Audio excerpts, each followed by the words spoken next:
History is written in ink, but it's remembered in emotion, and sometimes what people believe about the past clashes violently with what actually happened. This is where history gets rewritten, not by scholars, but by public perception.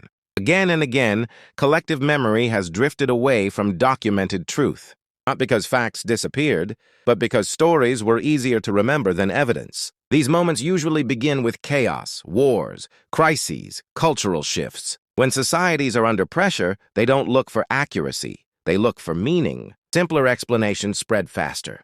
Heroes become flawless. Villains become absolute.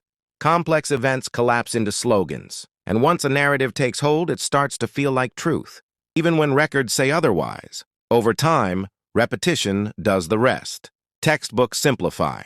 Media reinforces. Cinema dramatizes. Generations inherit a version of history without realizing it was edited for comfort, pride, or fear. Sometimes these alternative truths protect national identity. Sometimes they justify power. Sometimes they erase inconvenient voices, and sometimes they're just accidents, misunderstandings that became tradition. What makes this collision dangerous isn't that people are wrong. It's that belief becomes personal. When facts challenge memory, it feels like an attack, not a correction. Historians call this the gap between record and recall, between what was documented and what was felt.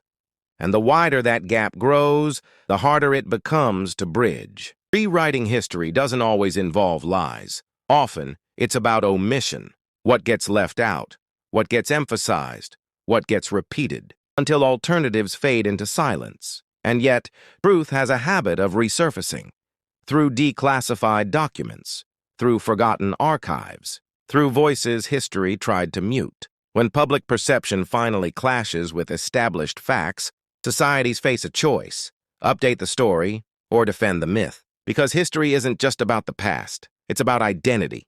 And changing it requires courage, not just evidence. In the end, the most powerful question isn't what really happened. It's, why do we need to believe the version we do? Follow for more deep dives into history, memory, and the forces that shape what we think we know.